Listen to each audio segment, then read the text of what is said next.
city. King of New York. Look at that beautiful.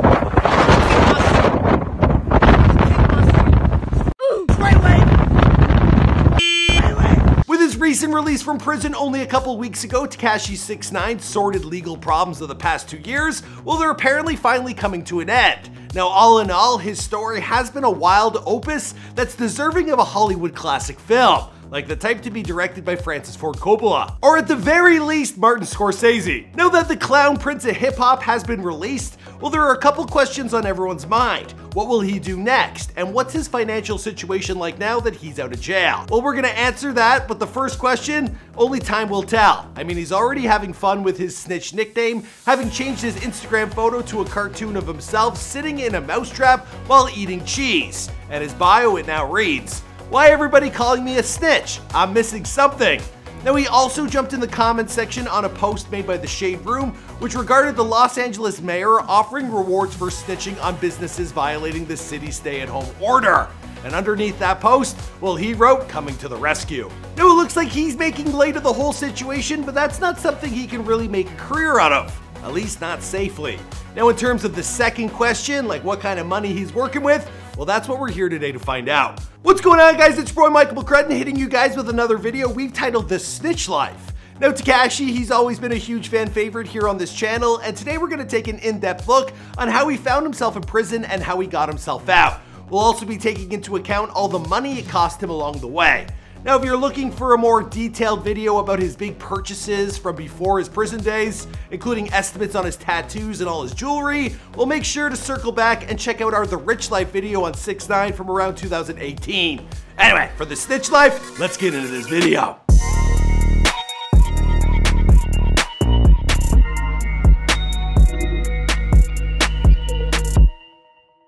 It's been a relatively brief case to this point. Well, Tekashi 6ix9ine, he was destined to become hip-hop's troll prince, a playbook that was once used to great effect by rappers that came before him like 50 Cent.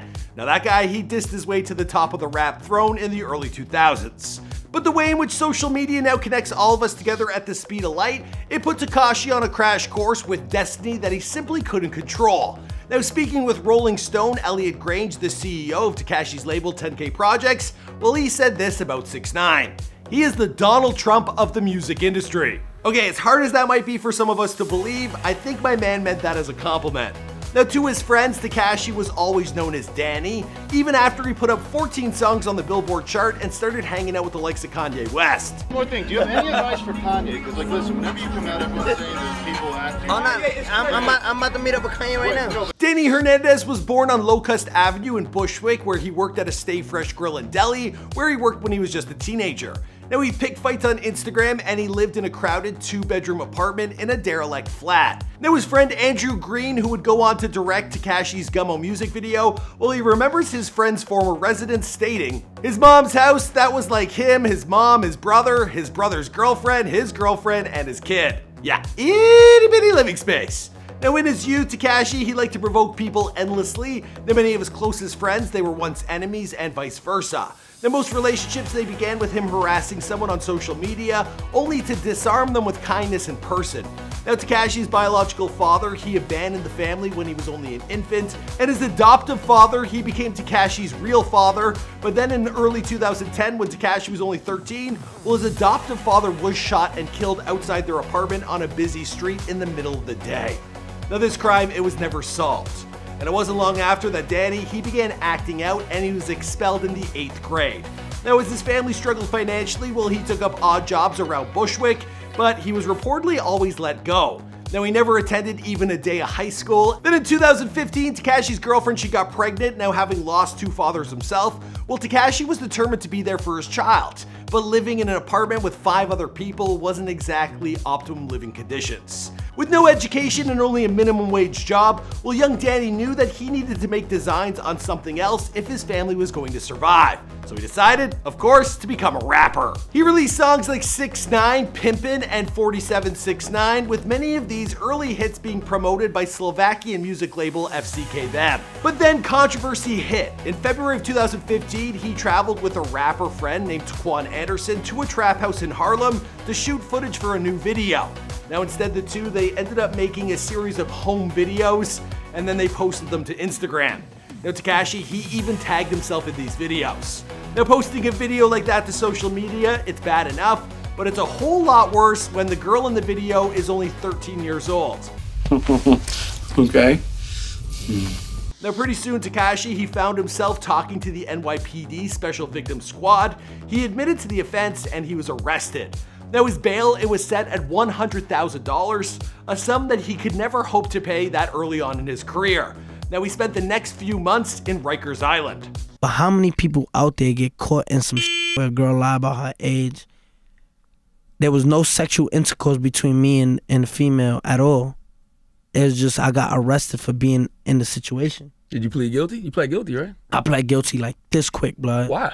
I was scared, blood. I didn't have no money. I was poor. The prosecution wanted years in prison, but Tekashi's lawyer from Legal Aid Society was able to negotiate a deal. In exchange for pleading guilty to a felony account of use of a child in a sexual performance, well, Tekashi was conditionally released on 1 year's probation and temporarily spared the sex offender registry. He was also given a series of requirements that he would have to meet. He'd have to obtain his GED, avoid getting arrested, while the girl and her family, well, they needed a letter of apology. And he also had to complete 300 hours of community service and attend mental health treatment. Now, if he did all of this, he would avoid further jail time and stay off the registry permanently.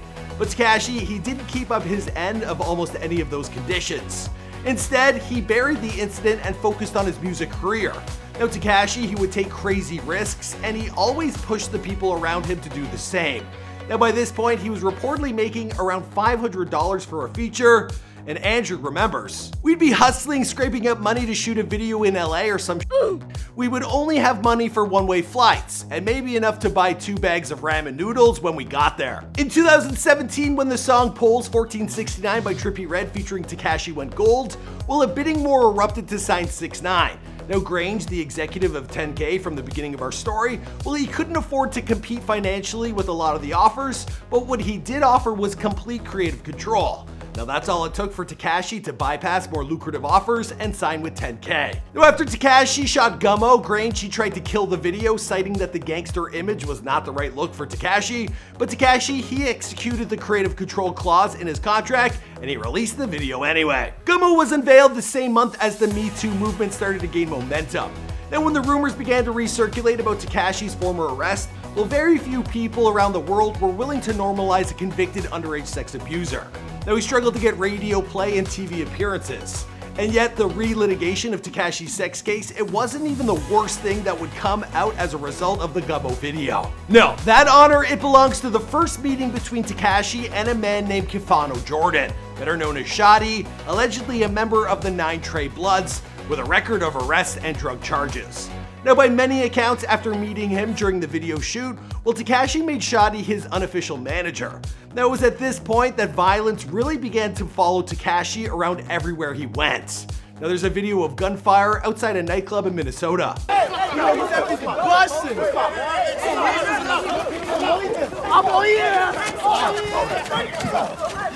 There's also a video of a brawl that took place outside of LAX. We all remember this. Oh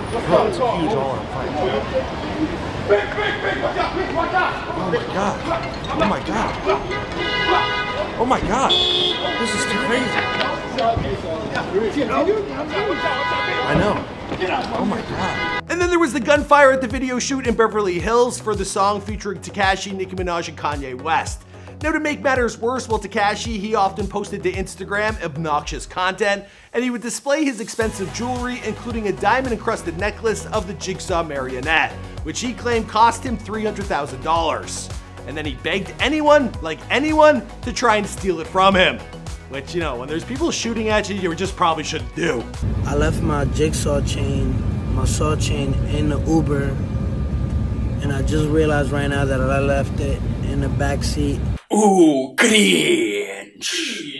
Now, while in July of 2018, Tekashi, he got his wish. He was kidnapped at gunpoint, and he was beaten and robbed. I'm looking, all I see is this dude creeping up like this, but I see the gun in his hand. Jesus I Christ. freeze, like my whole heart just went to my stomach. Like, I'm like they got me. Like, you know what I'm saying? Like, I'm like talking all this shit. They got me. Then Tekashi, he was arrested a further 3 times, first for driving with a suspended license, then for assaulting a police officer, and finally in connection with an assault at a mall in Houston, where he allegedly choked a 16-year-old who'd, well, it was just a fan. They had taken a picture.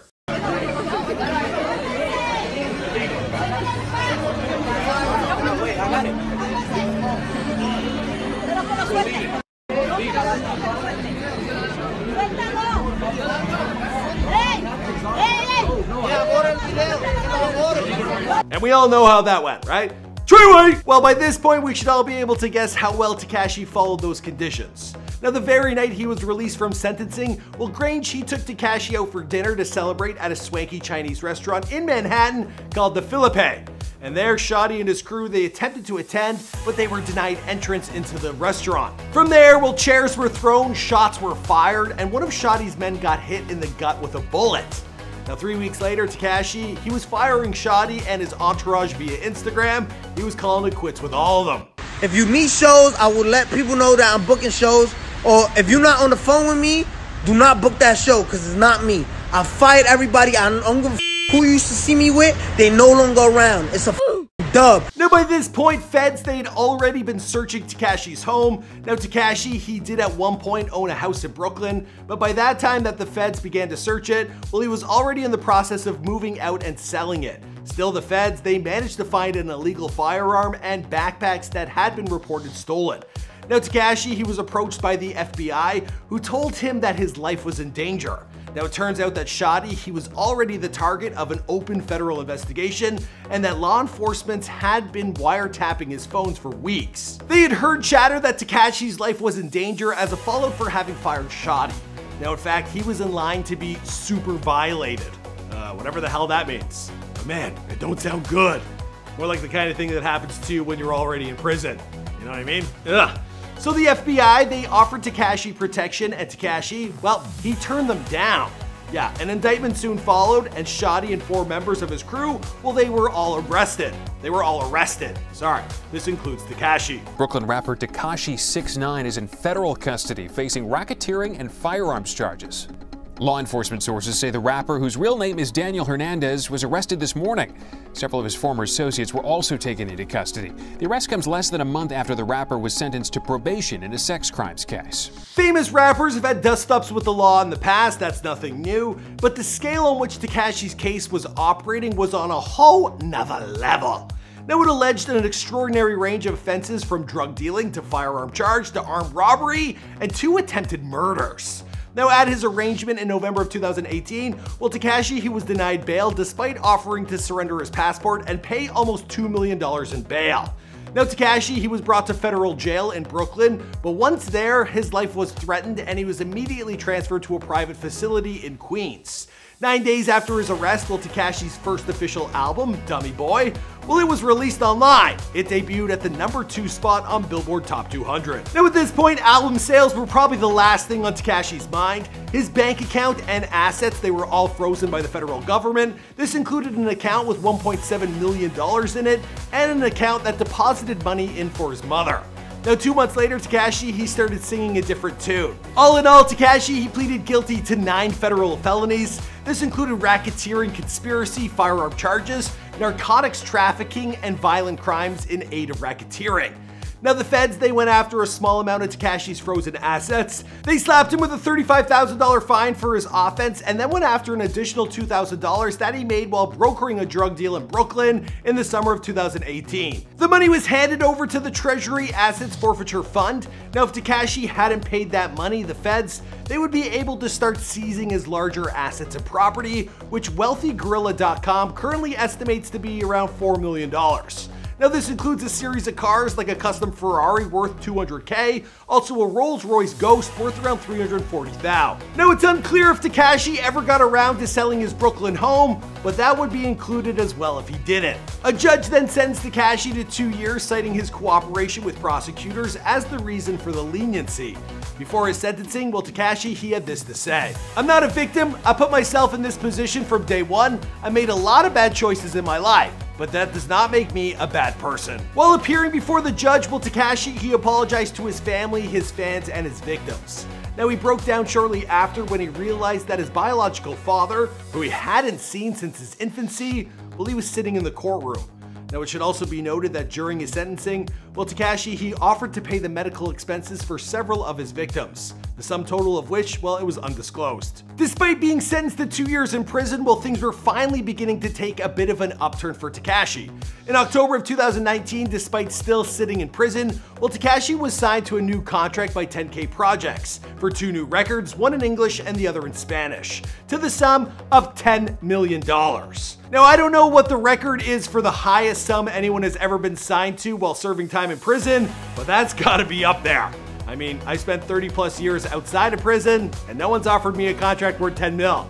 Just saying. Now, Tekashi's story has been a wild roller coaster, but thanks in large part to the COVID-19 crisis that's currently rocking our world, well, he's been granted an early release from prison because they're susceptible to the virus.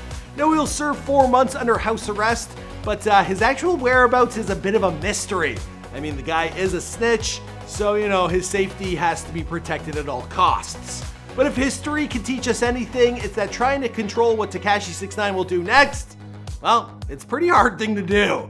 And I got a feeling he's gonna be back on top in no time. I think this is where I'm gonna wrap up this episode of the Snitch Life. You guys let me know who you want me to talk about next in the comments down below. My name is Michael McCrudden, and that video was a whopper. I was sweating my balls off, so I'll see you guys in the next one. Boom!